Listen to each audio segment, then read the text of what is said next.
والشمس وضحاها والقمر إذا تلاها والنهار إذا جلاها والليل إذا يغشاها والسماء وما بناها والأرض وما طحاها ونفس وما سواها وألهمها فجورها وتقواها قد أفلح من زكاها وقد خاب من دساها كذبت ثمود فعقروها إذ انبعث أشقاها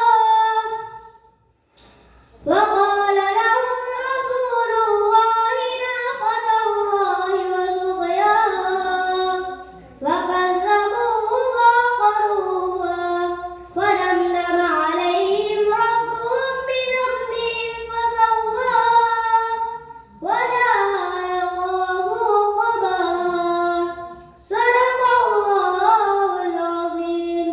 السلام عليكم ورحمة الله وبركاته.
Salam.